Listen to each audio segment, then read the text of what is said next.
ওকে, তো good evening সবাইকে আবারও। আশা করি শুনতে পাচ্ছ। তো আমরা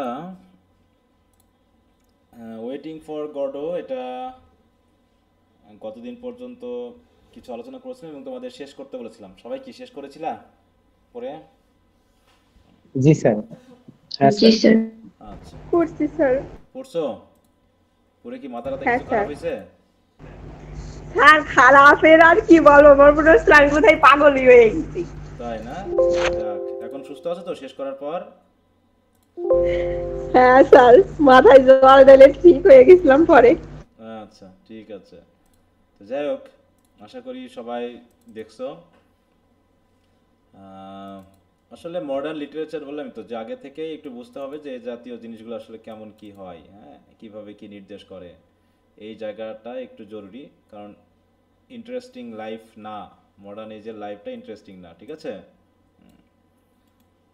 কারণ এখন আমাদের চিন্তা ভাবনাতে কোনো সিরিয়াসনেস নেই, বা সিরিয়াসনেস থাকলেও সেখানে কোনো সেই সিরিয়াসনেসের গভীরতা নেই। মানে এভাবে জীবন চলছে, তাই চলছে। আমরা আসলে কি করতে চাচ্ছি, কি করব, এগুলো নিয়েই আমাদের মোটামুটি সময় পার হয়ে যাচ্ছে, হ্যাঁ। তো আমরা তো পড়েছিলাম যে অ্যাবসার্ড, হ্যাঁ, অ্যাবসার্ড ড্রামার যে ফিচারগুলো কি সেগুলো আমরা দেখছিলাম না এর আগে? হুম। বা মডার্ন এজের যে জি স্যার, বৈশিষ্ট্যগুলো এগুলো সেগুলো তো আমরা পড়েছিলাম, তাই না? প্রথমেই দেখিয়েছিলেন হ্যাঁ। স্যার। এখানে এই প্রশ্নটা একটা গুরুত্বপূর্ণ, যে অ্যাবসার্ড ড্রামা হিসাবে এর যে বৈশিষ্ট্য বা ফিচারগুলো তোমাকে দেখাতে হতে পারে। যদি আমরা এগুলো দেখো, আমরা এগুলো তো পড়েছিলাম। তো এখন আমরা এই একটু আলোচনা করি, বিশেষ করে সামারি টামারি আমি আর দেখাবো না, সামারি তোমরা একটু নিজেরাই পড়বা। এখানে যে সামারিগুলো আছে আশা করি পড়েছো তোমরা। এর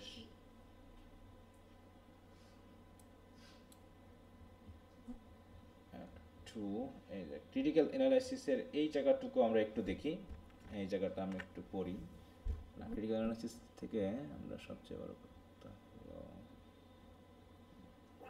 এই থিমেটিক অ্যানালাইসিসটা, হ্যাঁ, এইটা আমরা একটু দেখি, যে এখানে আমরা কি আসলে বিষয়টা কি ছিল এই ড্রামাতে। দেখো, thematic analysis of waiting for Godot. এখানে দেখো যেটা আমরা পাচ্ছি, যে আমরা যখন ড্রামাটা পড়েছি, বলছে often cited as the quintessential, দেখো quintessential example of absurdist drama. তাহলে অ্যাবসার্ডিড ড্রামা হিসাবে it explores the existential dilemmas of human life. তাহলে কয়েকটা বিষয়, প্রথমে হচ্ছে এক্সিস্টেন্সিয়াল ডিলেমাস, হ্যাঁ, ওই যে বারবার একই কাজ করা, এখানে থাকবো কি থাকবো না, হ্যাঁ। দেখো যেমন আমরা প্রথম দিকে দেখছিলাম, একবার যেতে চলে চলে যেতে যাচ্ছে, আবার ফিরে আসতেছে নাকি। মনে হচ্ছে যেন থেকেও যেন শান্তি পাচ্ছি না, আবার চলে গিয়েও যেন বাঁচতে পারছি না, কেমন একটা ব্যাপার, হ্যাঁ। মানে কোনো কাজেই যেন আমরা একটা সুখ বোধ করছি না, হ্যাঁ। মানে এটা স্বাদ লাগতেছে না, ঠিক আছে, জীবনে বলো না, এটা কোনো স্বাদ পাচ্ছি না নাকি, এরকম একটা ব্যাপার। জীবনটা যেন স্বাদহীন মনে হচ্ছে নাকি। আর স্বাধীন মানে কি স্বাধীন বলতেছি, নাকি স্বাদহীন? কোনটা? স্বাধীন। স্বাদহীন আর এটা স্বাধীন। তো এরকম স্বাদহীন মনে হচ্ছে, হ্যাঁ। সব কিছুতে সবই আছে, কিন্তু তারপরে মনে হচ্ছে যেন কিছু একটা যেন সামথিং ইজ মিসিং, এরকম। এছাড়াও কি, revealing the futility, uncertainty and absurd, দেখো absurdity inherent in human existence, absurdity, হ্যাঁ। কি করছে না করছে তার কোনো ঠিক নাই। এক ক্যাপ নিয়ে একবার খুলছে একবার পড়ছে, তিনজনের ক্যাপ একবার এ পড়ছে আবার ফেরত দিয়ে দিচ্ছে, আর একবার পড়তেছে, নিজেরটাও মজা পাচ্ছে না, অন্যের ক্যাপ পরেও মজা পাচ্ছে না, হ্যাঁ। মানে কারো কোনোটাতেই যেন কোনো ফিল করছে না, অন্যেরটা দেখে মনে হচ্ছে খুব ভালো লাগবে, হ্যাঁ, আবার ওখানে গিয়ে দেখে ভালো লাগছে না, এরকমটা না ব্যাপারটা। আমাদের পেশা ক্ষেত্রে এরকম না বর্তমানে, সবাই আমরা অখুশি, হ্যাঁ। কেউ তার পেশা জগতে যার যার জায়গাতে কিন্তু খুশি না।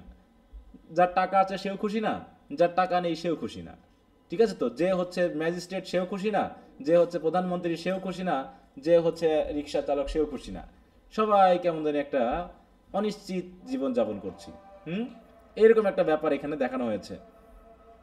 তারপর হচ্ছে unlike conventional place with structure plots and clear resolution. যেমন আমরা স্ট্রাকচার প্লট না, আমরা গল্পটা বুঝতে পারছি, কোনো একটা গল্প আছে বা কোনো একটা, যেমন হচ্ছে এডিপাস রেস পড়েছি বা আর্মস অ্যান্ড দ্য ম্যান পড়েছি, অ্যাজ ইউ লাইক ইট পড়েছি, একটা গল্প আছে, একটা কাহিনী আছে, এবং কাহিনী আমাদের সরাসরি হলেও বোঝাতে চেষ্টা করতেছে যে এই বিষয়টা তুলে ধরা হচ্ছে।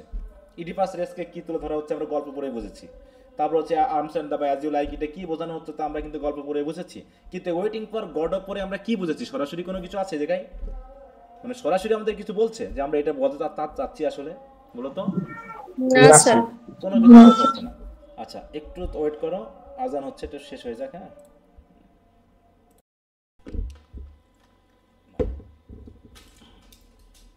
সবাই শুনতে পাচ্ছ আমাকে? জি স্যার। আচ্ছা,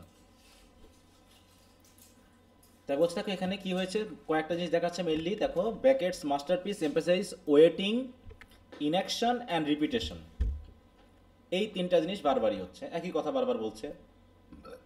অ্যাক্টিভিটি কিন্তু না এখানে, অপেক্ষা করছে, জাস্ট অপেক্ষা করছে, কিন্তু তারা কি কোনো অ্যাকশন নিয়েছে, কোনো অ্যাক্টিভিটি করছে? এখানে কোনো অ্যাক্টিভিটি আছে এরকম কিছু?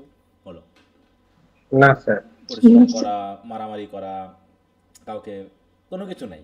জাস্ট ওই একই কাজ করছে, একই কথা ঘুরে ফিরে বলছে, আবার কথা বলতে বলতে এক প্রসঙ্গ থেকে আর এক প্রসঙ্গে চলে যাচ্ছে। এইগুলো কি হিসেবে কাজ করছে? এগুলো metaphors for the human condition. তার প্রথমে হচ্ছে the theme of waiting and human existence, হচ্ছে the most central and pervasive theme. এটা হচ্ছে কি waiting for someone or something. হ্যাঁ, তারা কিসের জন্য ওয়েট করছে তারা নিজেরা জানে না। পরে কি তারা পৌঁছাইছিল? যার জন্য ওয়েট করছে তার সে কি আসছিল পরে? বলো। না না স্যার। স্যার। আসেনি। বলছে হুইচ অপারেটস বোথ। এখন এটা কোনটা, সেটা কি জিনিস আমরা কখনোই পাই না, বলো?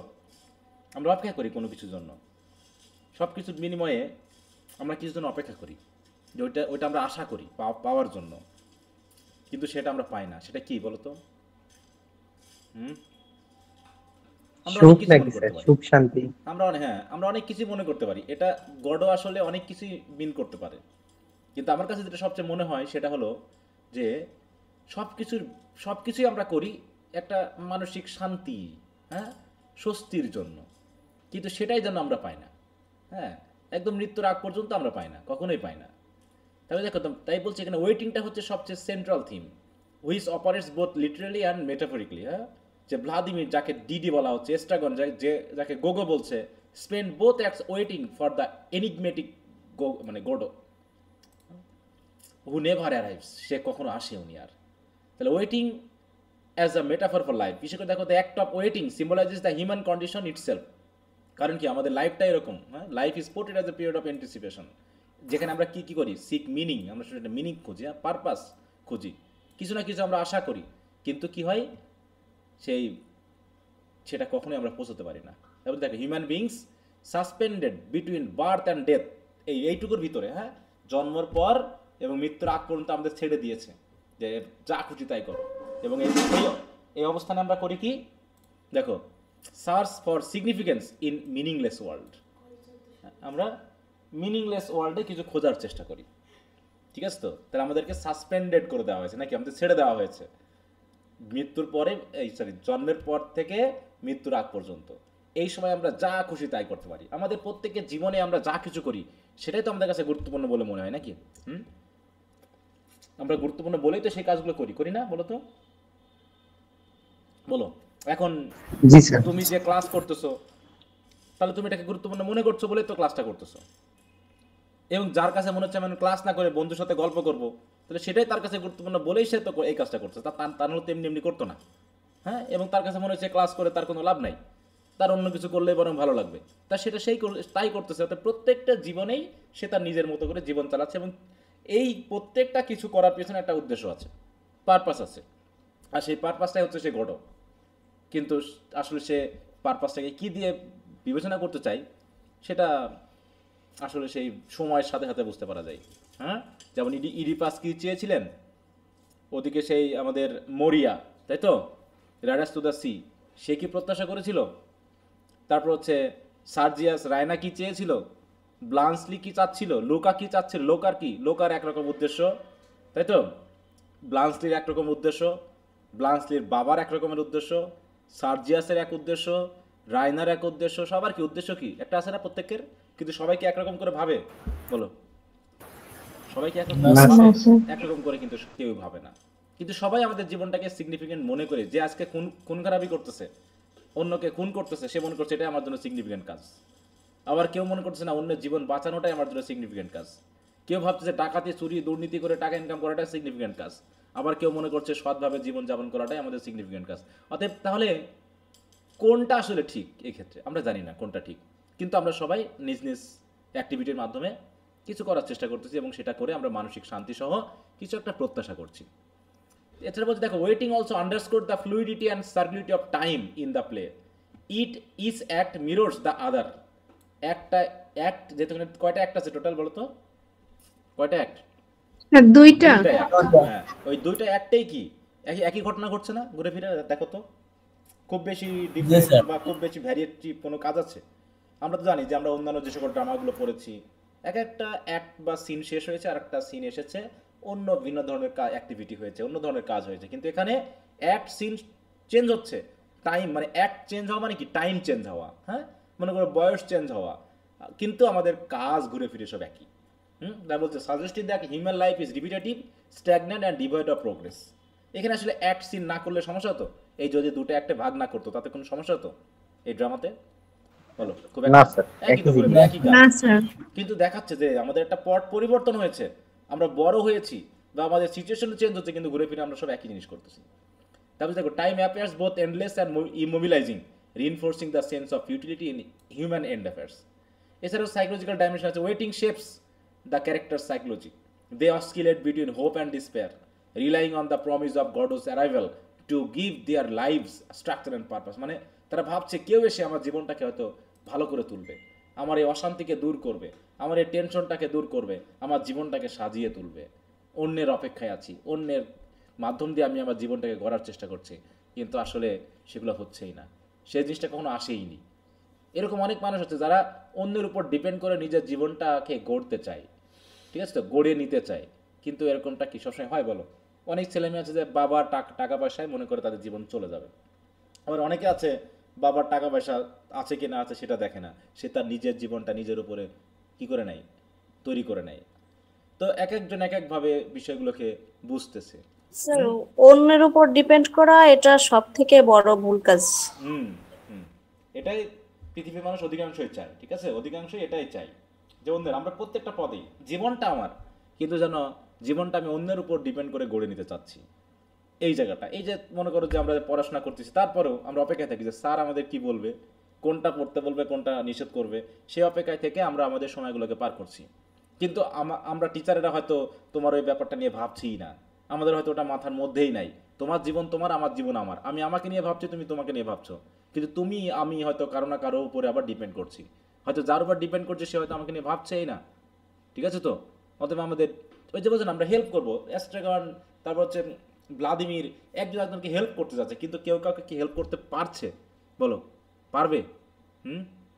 কেউ কাউকে বাঁচাতে পারবে বলো? রক্ষা করতে পারবে? হ্যাঁ, সে এস্ট্রাগন বলছে না যে কেউ আসছে না, তাকে স্যার। মারতে, তাকে মারতে এসেছে, তাকে মারছে। ভ্লাদিমির বলছে আমি থাকলে তোমাকে রক্ষা করতাম, কিন্তু সেও কি আদলে পারবে তাকে রক্ষা করতে? আমরা এরকম অনেক সময় প্রমিস করি, তাই না, অনেক অনেক কাছে প্রমিস করি আমি থাকলে তোমাকে এই করতাম সেই করতাম, কিন্তু আসলে এরকমটা হয়ে ওঠে না। যার যখন যে জীবনটা যেখানে আছে সে তখন সে তেমনটাই ঘটেছে। এরকম আমি আমার জীবনের অনেক দেখেছি, হ্যাঁ, মানুষ এরকম থাকে না, খুব কথা দেয়, হ্যাঁ, এরকম আমার জীবনে অনেকবার ঘটেছে। মনে করো কোনো একটা বন্ধু বলেছে এই আরে তুই এখানে আসিস আমাকে জানাসই না, আগে জানলে তোকে এই করতাম সেই করতাম ও করতাম, এবার আসলে পরে জানাবি, হ্যাঁ, এবার যদি না জানিস আমি খুব খুব রাগ করবো, বুঝতে পেরেছো? এমনও হয়েছে প্রথম 2 দিন জানানোর পর 3 দিন আর সে ফোনই ধরে না, বুঝতে পেরেছো?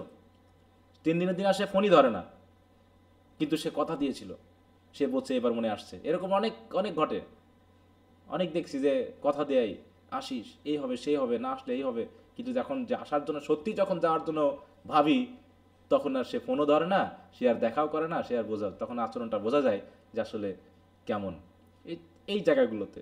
তো মানুষ অনেক সময় কথা দেয়, হ্যাঁ, কিন্তু কথাগুলোও অনেক সময় রাখতে পারে না।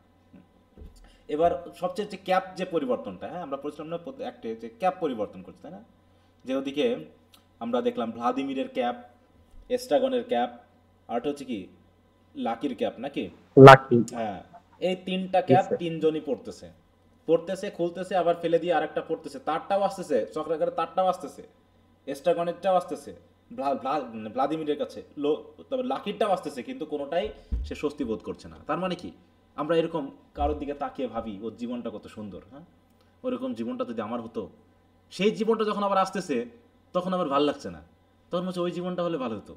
হ্যাঁ, একসময় ভাবতাম হ্যাঁ যে শহরে থাকবো, হ্যাঁ শহরে এইভাবে জীবনযাপন করব, খাওয়া দাওয়া করবো, কিন্তু এখন মনে হয় ওই গ্রামের জীবনটাই স্বাভাবিক সুন্দর ছিল। আবার গ্রামে যখন গেছিলাম তখন ভাবলাম গ্রামে ভালো লাগছে না, কারেন্ট থাকে না, এ থাকে না, কত সমস্যা হচ্ছে, শহরে থাকলে ভালো হতো। বুঝতে পেরেছো? মানে আমরা যেখানে আছি সেই জায়গাটায় আমাদের ভালো লাগছে না।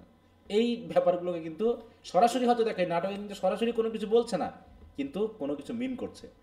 এইটা আমাদেরকে একটু খেয়াল করতে হবে। তাই বলছে এক্সিস্টেন্সিয়াল ফিলোসফি, বিশেষ করে অ্যাবসার্ডিটি অফ লাইফ, লাইফের অ্যাবসার্ড দিকটা প্রথমত হচ্ছে কি এখানে ছিল যে theme of waiting of and human existence. আমরা টিকে আছি মানে ওয়েটিংয়ে আছি, তারপরে আমরা মারা যাব। কিসের ওয়েটিংয়ে আছি বলো তো? আমরা আসলে সবাই আমরা কিসের ওয়েটিংয়ে আছি? আমরা যা কিছু করছি না কেন সবকিছু মৃত্যুর হইতেছে। মৃত্যুর অপেক্ষা আছে, তো ওয়েটিংয়ে আছি। Death.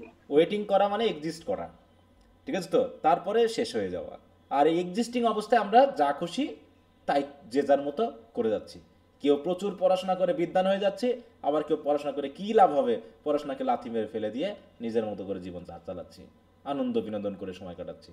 হ্যাঁ, কেউ অনেক পরিশ্রম করে টাকা পয়সা ইনকাম করে কিছু করছে, তারই আবার সন্তান হচ্ছে, সে তার মতো করে গাঁজা খায়, মদ খেয়ে সব কিছু উড়িয়ে দিচ্ছে। আরে যে যেমনটা জীবন পারে সে সেভাবে চালাচ্ছে, কেউ কারো মতো না, কেউ কাউকে দেখে শেখেও না, কেউ কাউকে দেখে বোঝেও না। অতএব এটা পুরো ভুয়া জিনিস যে আমি কাউকে বললে পারে আমার কথা সে রাখবে, ঠিক আছে তো? অতএব মানুষ গ্রহণ করে তার নিজের যোগ্যতা অনুসারে, ঠিক মাটির মতো, ঠিক আছে? বালি কাদা, হ্যাঁ এঁটেল মাটি, এক এক রকমের এক একটা মানুষও এরকম বিচিত্র ধরনের, সব কিছু প্রকৃতিতেই আছে, কে কোনটা নিবে সেটা তার ব্যাপার।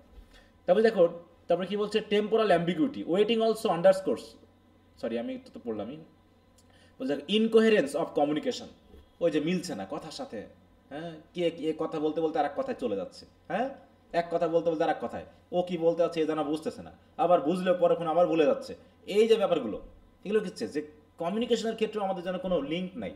হ্যাঁ, আমি যা বোঝাতে যাচ্ছি সেটা একজন বুঝতেছে না, ওর একজন কি বোঝাতে যাচ্ছে আমি সেটা বুঝতেছি না, বা আমি বুঝতে চাইলেও সেটাকে আমরা মানিয়ে নিচ্ছি না। হ্যাঁ, এইভাবে কিন্তু কি হচ্ছে, কোনো রকমভাবে আমরা সময় পাস করছি পৃথিবীতে। বলছে language our primary tool for mean making often fails in the play. The Lucky's long, nonsensical monologue and the frequent interruptions, misunderstandings এবং silence between Vladimir and Estragon exemplifies the breakdown of communication. এই যে pause বা silent, এইটা কিন্তু এই modern ড্রামাতে প্রচুর আছে। এরপর যেটা তোমরা পড়বা কেয়ারটেকার, এখানেও দেখবা যে পজ, সাইলেন্ট, পজ এটা আছে। কারণ কি এখানে যেন মানে ইনওয়ার্ড থিঙ্কিংটা আমাদের একটু বেশি হয় কমিউনিকেশনের থেকে। একসাথে মানুষ আছে কিন্তু কথা হচ্ছে কম, কথা মানুষ বেশি বলছে না, কিন্তু ভিতরে ভিতরে চিন্তা করছে বেশি, থিঙ্ক করছে বেশি। এখানে দেখবো যে ডায়লগগুলো ছোট ছোট, কিন্তু রাইটারের দেওয়া ওই যে ইনওয়ার্ড যে থিঙ্কিং সেটার পরিমাণটা বেশি আছে না? এরকম দেখছে রাইটার বিশেষ করে লিখে রাখছে, কিন্তু তার ভিতরে কথাগুলো হচ্ছে ছোট ছোট, এরকম না ব্যাপারটা? হ্যাঁ, এগুলো হচ্ছে কি breakdown of communication, highlighting the absurdity of relying on words in an incoherent word. মানে কি, মানে ওয়ার্ডের উপর যেন বিশ্বাস করা যাচ্ছে না, মানে কথা বলে যেন কাউকে বোঝানো যাবে না, এই জন্য কথা বলতে ভালো লাগছে না, যে আমি যে কথাটা বলে তাকে বোঝাবো সে তো বুঝবে না, অতএব এই জন্য কথা বলতেও ভালো লাগছে না। কিন্তু ভিতরে ভিতরে আমি চিন্তা করছি, ভাবছি, কিন্তু আমার দ্বিতীয় ব্যক্তির সাথে আমার কথা হচ্ছে না। কথা যদি বা হচ্ছে সেটুকু ছোটোখাটো, আমি যদি ভিতরে 10টা সেন্টেন্স ভাবতেছি, বলতেছি হয়তো 5টা ওয়ার্ড মাত্র, যেটা দিয়ে আমি হয়তো আমার কমিউনিকেশনটা কমপ্লিট করতে পারছি না, আমি তাকে এক্সপ্রেস করতে পারছি না আমি কি বলতে চাচ্ছি। এই জায়গাগুলো। তার বলছে হিউম্যান ভালনারেবিলিটি, এছাড়াও কি আছে, the characters helplessness, dependency and inability to act decisively reflect the fragility and insignificance of human life. হ্যাঁ, মানে আমরা অনেক কিছুই করতে চেষ্টা করি, কিন্তু আমরা আসলে কোনো কিছু ঠিক মতো করতে পারি না। এই যে তোমরা আমার উপর ডিপেন্ডেন্ট করে আছো না, ডিপেন্ডেন্সি এখানে একটা বড় জিনিস। তোমরা আসলে প্রথমে কি হেল্পলেস, তোমরা হয়তো যেখানেই দেখো, বিশেষ করে এখন বর্তমান সময়টা এমন একটা হয়েছে না, আমি এই মডার্ন এই ওয়েটিং ফর গডের এই ব্যাপারটা আমি খুবই ফিল করি এখন বর্তমানে এই জায়গাটাতে। আমি শুধু শিক্ষার ব্যাপারটাই যদি ভাবি, বা আমরা যদি আমাদের রাজনীতি নিয়েও ভাবি, আমাদের জনগণ কি অপেক্ষায় আছে না, ওয়েটিংয়ে আছে না বলো তো? ওয়েটিং ফর সামথিং, আমাদের দেশের জনগণ বলো কি অপেক্ষায় আছে? যে একটা সুন্দর রাজনৈতিক পরিবেশ সৃষ্টি হবে, ওয়েটিং ফর ইলেকশন, কেউ একজন আসবে, হ্যাঁ কেউ একজন আসবে আমাদের দেশটাকে রক্ষা করবে, নতুন আইন দিয়ে, নতুন মানে কি সিস্টেম দিয়ে দ্রব্যমূল্যর দাম কমাবে, শিক্ষা ব্যবস্থাকে ঠিক করবে, রাজনীতিকে ঠিক করবে, চিকিৎসা ব্যবস্থা ঠিক করবে, পরিবহন ব্যবস্থা ঠিক করবে, সব কিছু ঠিক করবে। কেউ একজন আসবে, কেউ একজন আসবে। আমরা সবাই ডিপেন্ড করে আছি কারো উপরে, কিন্তু কে কার উপর ডিপেন্ড করে আছে, কে সে, কে ঠিক করবে বলো এখন আমাদের দেশের প্রেক্ষাপটে? কখন ঠিক হবে এই জিনিসটা? আদৌ কি ঠিক হবে? আজও কি সেই গডও কি আসবে আমাদের দেশের প্রেক্ষাপটে বলো? হুম আমরা সবাই আসবে না স্যার। আমরা অসহায় হিসাবে আমরা অপেক্ষা করে আছি কারো উপর। আসলে আমরা বর্তমানে কার উপর অপেক্ষা আছি বলতো? আমাদের রাজনৈতিক প্রেক্ষাপটে, বর্তমান বাংলাদেশের প্রেক্ষাপটে আমরা কার উপর অপেক্ষা আছি? সে আমাদের বাঁচাবে? কারা তারা বলা যাবে? কে বাঁচাবে আমাদের বর্তমানে? কে সেই ব্যক্তি যে আসলে দেশ সেবা এবং জনগণের সেবার জন্য, কাজ করার জন্য উঠে পড়ে লাগছে? কে আছে সে? কেউ নাই। স্যার কেউ আসবো না। হ্যাঁ, কেউ নাই। যেই আসুক সেও মানে পারবে না, কেউ পারবে না, কেউ আসবেই না। যে আসবে তার নিজের স্বার্থে আসবে, নিজের মতো করে চলবে। অরিজিনালি আমরা যেটা আশা করছি সেটা কখনোই হবে না।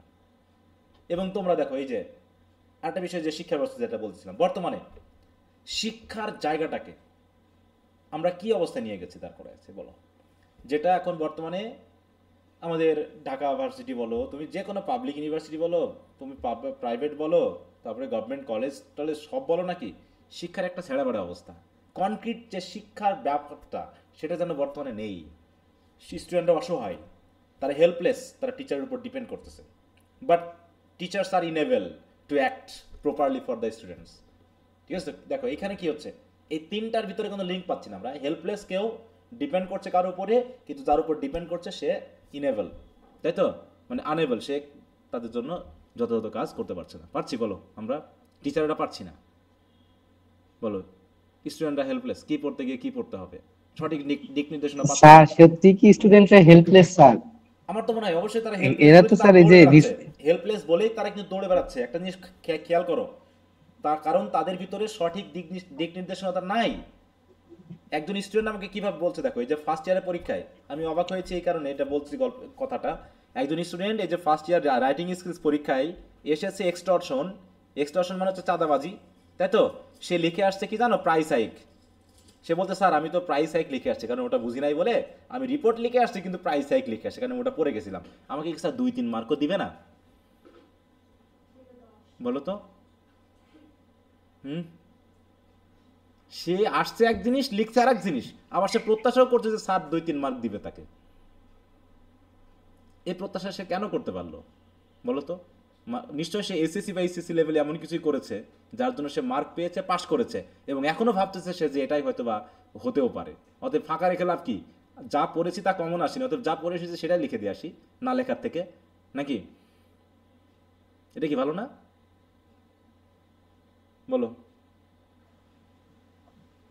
স্যার এখন উনি উনি যেটা কেন লিখছে সেটা তো জানি না স্যার, কিন্তু কথা হচ্ছে যে শিক্ষক কি স্যার সত্যি পড়ায়নি বা সেটা জানানো হয়নি।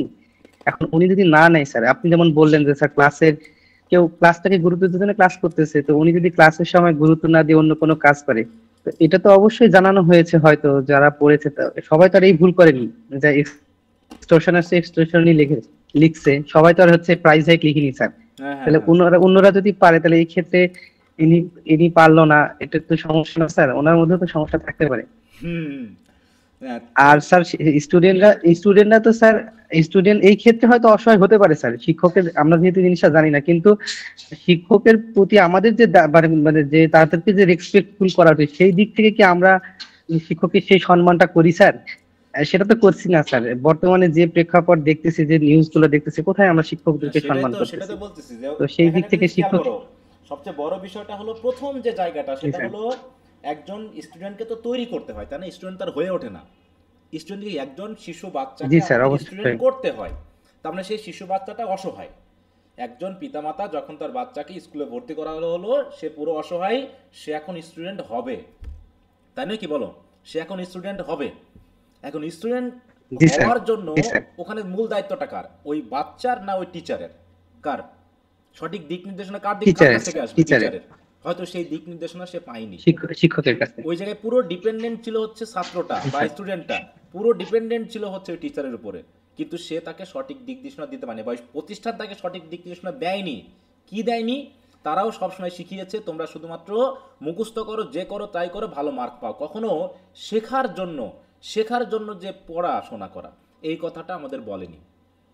এই ক্ষেত্রে কি হচ্ছে, যে স্টুডেন্টটা ডিপেন্ডেন্ট ছিল টিচারের উপর, সেই টিচার তাকে সঠিক দিক নির্দেশনা তাকে দেয়নি বলেই আজকে তাকে, ওই জন্য বললাম না যে ওই স্টুডেন্টটা কেন বলবে যে স্যার 2-3 মার্কও কি দিবে না? এখন এই জায়গায় খেয়াল করে, এটা হয়তো টিচারের দোষও না, এটা আমাদের রাজনৈতিক দোষ। হয়তো রাজনৈতিক কারণে আমাদের বলা হয়েছে যে যা লিখবে তাই নাম্বার দিয়ে দিবেন, যেন স্টুডেন্টের ফেলের পরিমাণ কম থাকে।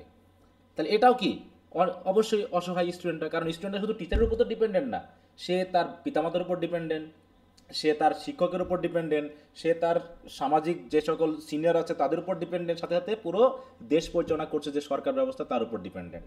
কিন্তু কেউই তাকে সঠিকভাবে পরিচালনা দিতে পারেনি, এবং অধিকাংশ স্টুডেন্টের ক্ষেত্রে তাই হচ্ছে। হ্যাঁ, যারা হচ্ছে ভিতর, সবাই তো একরকম না, কিছু স্টুডেন্ট আছে তারা বুঝে নিচ্ছে যে আমাকে আমারটা বুঝে নিতে হবে, কিন্তু সবাই তো আর সবাই তো আছে কি অন্যের উপর ডিপেন্ড করে যে কেউ আমাকে বোঝাবে। খুব কম পরিমাণে আছে সে বলতেছে যে আমাকে বুঝে নিতে হবে আমারটা। এরকম মানুষ কি বেশি না কম, যে আমার ব্যাপারটা আমাকে বুঝে নিতে হবে? বলো, এরকম মানুষ কিন্তু পৃথিবীতে কম। বেশিরভাগই কম, স্যার। অন্যের উপর ডিপেন্ডেন্ট হয়ে আছে, যে তারা আমাকে কিছু করবে, তারা আমাকে বোঝাবে, তারা আমাকে এই জায়গায় নিয়ে যাবে। যেমন অধিকাংশ ক্ষেত্রে যে কোচিং সেন্টারগুলো দৌড়াদৌড়ি করছে না স্টুডেন্টরা, চাকরির যে কোচিং সেন্টারে প্রচুর স্টুডেন্ট, কিন্তু তারাও জানে এত স্টুডেন্ট চাকরি পাবে না, কিন্তু তারপরেও তারা এমনভাবে গুলি খাওয়াচ্ছে যে তারা হাজার হাজার টাকা ফেলতে বাধ্য হচ্ছে। এবং যখন সে কোচিংয়ে যাচ্ছে দেখা যাচ্ছে 500 জন ভর্তি হলে 50 জন ঠিকমতো ক্লাস করছে, বাকি 450 জন ক্লাসই করছে না। ঠিক আছে তো? কারণ কি, আমি টাকা নিয়েছিলাম জি, তার কাছে যে আমি তাকে একটা পথ দেখাবো, ভালো পথ দেখাবো, কিন্তু টাকা নেওয়ার পর আমি টিচারও আনেবল। ঠিক আছে তো? আমি যে আমাকে টাকা দিয়েছিল পড়বে বলে তাকে আমি আমার মতো করে মডিফাই করতে পারছি না। তাহলে টিচার কি পাচ্ছে? টিচারও পারছে না। স্টুডেন্ট হেল্পলেস, সে ডিপেন্ডেন্ট করছে, টিচার কোনোভাবেই তাকেও পারতেছে না, কারণ কি সেও এরকমভাবে মডিফাইড না। সব কিছু মিলে আমরা সবাই ভালনারেবল একটা পরিবেশে আছি। ঠিক আছে তো? এই আরেকটা জিনিস খেলো, এই যে শিক্ষা ব্যবস্থার ক্ষেত্রে আমরা আমাদের যদি ইংলিশটাকে ভাবি, ইংলিশের বর্তমান যে অবস্থা এখন যেভাবে চলছে, এই অবস্থা যদি চলতে থাকে, মানে কি বলে, ইংরেজির অবস্থা একদম শেষ অবস্থানে চলে যাবে, একদম ছেঁড়াবেড়া হয়ে যাবে, কিচ্ছু করার নাই, এখান থেকে আর তোলানো সম্ভব না। ঠিক আছে? আগের স্টুডেন্টদের আমাদের কলেজ ভিত্তিক আমি যেটা বিবেচনা করতেছি, আগের ব্যাচ, তার পরের ব্যাচ, তার পরের ব্যাচ, তার আগের ব্যাচ, তার আগের ব্যাচ, এভাবে করে বিবেচনা করলে আমরা দেখতেছি প্রতিনিয়ত ডাউনগ্রেডে যাচ্ছে, আপগ্রেডে আসছে না। এখানে আমরা জানি না, আমাদের টিচারও আনেবল, কিছু করতে পারছি না, স্টুডেন্টরাও আসতেছে আমাদের কাছে কিছু শেখার জন্য, আমরা দিতে পারছি না, আমরা দিতে পারলেও তারা হয়তো বা নিতে পারছে না। সব কিছু মিলে পড়াশোনা করতেছে, কিন্তু সেই পড়াশোনা দিয়ে কোনো কাজে লাগবে না। 500 জন পড়াশোনা করলে তার ভিতর 5 জন হয়তো ভালো কিছু করতেছে, বাকি জন ভালো কিছু করতে পারছে না। তার মানে এতদিন এই যে 5-7 বছর সে যে পরিশ্রম করলো, সেই পরিশ্রমের ফল আসলে তার কিছুই হলো না, বরং সে আরো বেশি একটা কিসের মধ্যে পড়লো, একটা গর্তের ভিতর পড়ে গেল। ঠিক আছে? এইভাবে উই আর ভালনারেবল। আমরা কথা দিচ্ছি হেল্প করব, তুমি ভর্তি হচ্ছ টাকা দিয়ে, তুমি কথা দিচ্ছ আমি নিব, আমি তোমাকে দিচ্ছি, তুমি নিচ্ছ না, অতএব হচ্ছে না। তা হচ্ছে পুরো অ্যাবসার্ড একটা পরিস্থিতি চলছে, শিক্ষা ব্যবস্থা, ধর্মীয় ব্যবস্থা। আমরা প্রতিদিন মসজিদে যাচ্ছি, মন্দিরে যাচ্ছি কিনা, আমাদের যিনি প্রিস্ট আছেন বা যিনি হচ্ছে হুজুর আছেন বা জি, স্যার। পাদ্রী আছেন, তিনি আমাদেরকে লেকচার দিচ্ছেন, একদম অন্তর থেকে লেকচার দিচ্ছেন, আমরা এইভাবে সৎভাবে চলবো, আমরা এই করব সেই করব, কিন্তু আমরা মন্দির মসজিদ থেকে বার হয়ে যাচ্ছি, তারপরে কি সব ভুলে যাচ্ছি, কিছুই নাই। তাহলে এই যে এতক্ষণ ধরে যে তুমি অন্তর দিয়ে কথা বললে না, তুমি যে কষ্ট করে বসে বসে শুনলা, এটার কি দরকার ছিল? নাকি এটাও সেই ওয়েটিং, আমরা যা সময় নষ্ট করতেছি এখানে, করছি না এরকম ব্যাপারটা? সে মন্দির মসজিদে বসেও কিন্তু আমরা ঠিক সময় নষ্ট করছি, ঠিক ওই ভ্লাদিমির আর এস্ট্রাগনের মতো। একজন পথ দেখাচ্ছে আর একজন পথ নিতে এসেছে, কিন্তু যে দেখাচ্ছে সে দিতে পারছে না, আর যে নেওয়ার জন্য এসেছে সে নিতে পারছে না। আলটিমেটলি ওই সময়টুকু তুমি যে আজান বা নামাজ পড়তে গেলা, বা তুমি মসজিদ মন্দিরে গিয়ে যে ধর্ম বক্তৃতা শুনলা, আসলে ওটা কোনো কাজেই লাগলো না, পুরো জিরো। বুঝতে পারছো? একদম মানে অ্যাবসার্ড কি যেন একটা করে আসলাম, বের হয়ে আসলাম মসজিদ মন্দির থেকে, চায়ের দোকানে বসলাম, গল্প করলাম, পরের নামে দুর্নাম শুরু হয়ে গেল, অমনি ভুলেই গেছিলাম যে আমি এক সময় কিছু একটা শুনে আসলাম, কোনো কাজ হয়নি। হ্যাঁ, তো এরকম হচ্ছে, this absurd existence mirrors the existential void. হ্যাঁ, emphasising that meaning is neither given nor guaranteed. হ্যাঁ, যে আমাদের জীবনকে কেউ মিনিং করতেও পারছে না, মিনিংফুল করতে পারছে না, না কেউ জীবনের গ্যারান্টি দিতে পারছে না। পারছে কেউ? পারছে? বলো, আমি কি তোমার জীবনের গ্যারান্টি দিতে পারবো? এই যে আমি যে পড়াচ্ছি তোমাকে, আমি ভালো রেজাল্টের গ্যারান্টি দিতে পারবো? বলো, কখনো? বলো, দিতে পারবো? আমি তো পারবো না, না। স্যার। আমি তোমাকে বলতে পারবো তুমি এরকমটা পারবা, কিন্তু তুমি পাবা কিনা সে গ্যারান্টি আমি দিতে পারবো না। অনেকে বলে না, এ+ না পেলে টাকা ফেরত, হ্যাঁ, চাকরি না পেলে টাকা ফেরত, এরকম বলে না অনেকে। অনেক কোচিং সেন্টার আছে না, একদম মানি জি, স্যার। ব্যাক গ্যারান্টি দিয়ে দেয়। হ্যাঁ, আবার অনেকে তো দেখ যে পরীক্ষায় হয়তো আসবে 8টা প্রশ্ন, 15টা প্রশ্ন 100% গ্যারান্টি দিচ্ছে পরীক্ষায়, দিয়ে লাগছে কি ওই জায়গায় সাজেশনে দিচ্ছে কি 100% গ্যারান্টি, গুণে দেখি কয়টা, 15টা। তাহলে 15টা 100% মানে কি? হ্যাঁ, আসবে তো পরীক্ষায় মাত্র কয়টা, 8টা ব্রড কোশ্চেন, কিন্তু সে গ্যারান্টি দিয়েছে কয়টা, 100%, 15টাকে। 15টা। হ্যাঁ, তাহলে 15টা কি 100% হবে? বলো, যেটা পরীক্ষায় আসবে না সেটা 100% হয় কেমন করে? হ্যাঁ, তো জি স্যার। এই হচ্ছে অবস্থা। এভাবেই আমরা মোটামুটি চালাচ্ছি শিক্ষা ব্যবস্থা। দেখো, শিক্ষাটা কিন্তু আমাদের জন্য খুবই গুরুত্বপূর্ণ একটা বিষয়, কিন্তু সেটাকেও আমরা অ্যাবসার্ড হিসাবে নিয়ে নিচ্ছি। হ্যাঁ, যে যেভাবে পারছি সে সেভাবে চালাচ্ছি। তো এই, তাহলে এখানে কি দাঁড়াচ্ছে দেখো, যে অ্যাবসার্ড অফ লাইফ, অ্যাবসার্ডিটি। হ্যাঁ, আমরা যা কিছু করছি আসলে এখানে সিরিয়াসনেস নেই। সে যা কিছু, এই যে রাজনীতি নিয়ে আমরা খেলা করছি না, রাজনীতি নিয়ে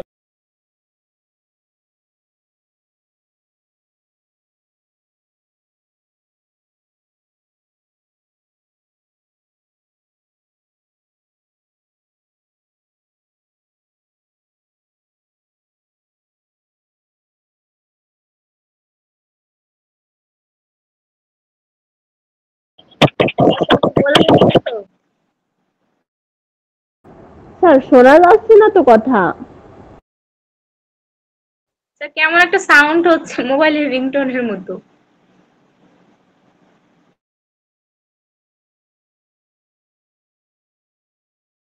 সাউন্ড ব্যার ব্যার স্যার কথা করছে। শোনা যাচ্ছে না স্যার? হ্যাঁ স্যার,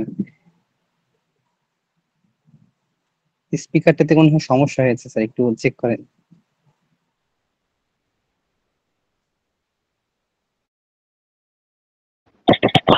এখনো বোঝা যায় না।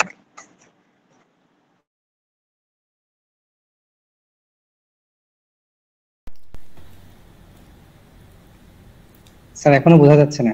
এখন শোনা যায়? বলো। হ্যাঁ স্যার এখন হ্যাঁ স্যার, যাচ্ছে। এখন শোনা যাচ্ছে। এখন যাচ্ছে? তাহলে কি জি স্যার। মাইক্রোফোনের সমস্যা হলো নাকি?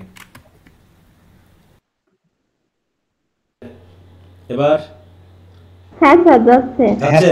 হ্যাঁ স্যার এখন শোনা যাচ্ছে। আচ্ছা, ঠিক আছে।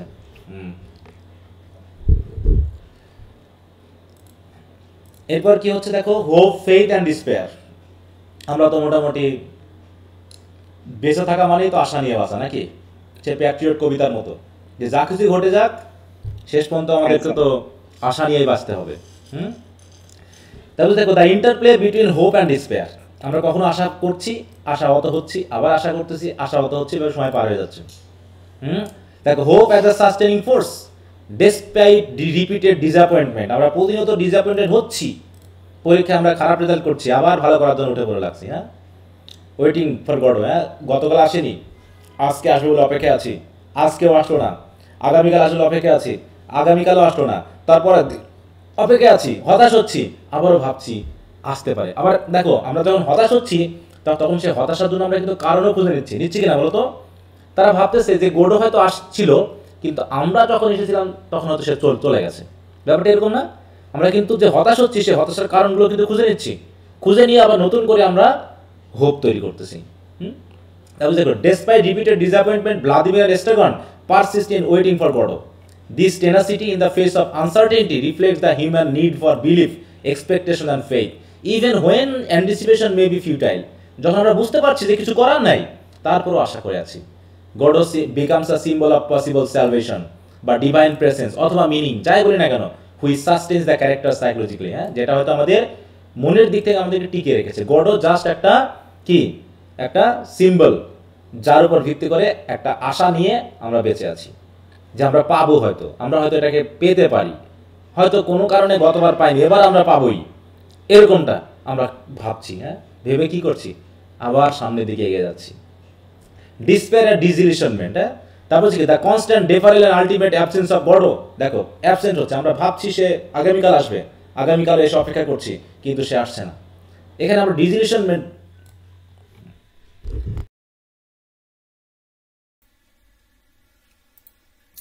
তারপর হচ্ছে ডেসপাইট ফ্রিকুয়েন্ট ব্রেকারিং অ্যান্ড মিসআন্ডারস্ট্যান্ডিং। দুইজনের মধ্যে মিসআন্ডারস্ট্যান্ডিং হচ্ছে, তারপর তারা আবার একজনের উপর ডিপেন্ড করছে। They depend on each other for emotional support, humour and survival.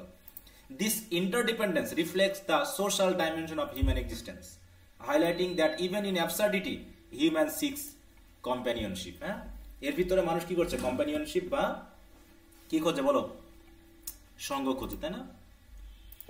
মানে আমরা ভাবছি যে ওর দ্বারা হবে না, জীবন চলবে না, তারপরেও আমরা তার উপর ডিপেন্ড করছি, কারণ চালাতে তো হবে জীবনটাকে। কি আছো, বুঝতে পারছো? আসো লাইনে সবাই। জি স্যার, আছে স্যার। হ্যাঁ স্যার।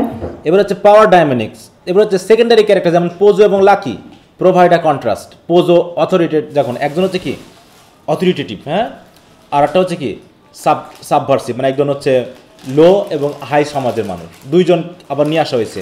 এখানে ছিল কি দুইজন সমশ্রেণী, দুইজন ফ্রেন্ড বা দুইজনের মধ্যে একটা গুড রিলেশনশিপ আছে, কিন্তু এখানে আবার ভিন্ন। তারপরও দেখো, Pozzo authoritarianism and Lucky subservience illustrate the human propensity for hierarchy domination and exploitation. যে আমরা সবসময় চাই কি আমাদের নিচে থাকুক সবাই, আমরা চাই না কেউ আমাদের উপরে ভাবুক। এমনকি আমরা পিতামাতার দিক থেকে, টিচার স্টুডেন্ট রিলেশনশিপ দিক থেকে হলেও আমাদের সবাই আমরা চাই যে আরেকজন আমার নিচে থাকুক। আমরা আমাদের পিতামাতাকে অনেক সময় আমাদের অধীনে রাখতে চাই কি না বলো?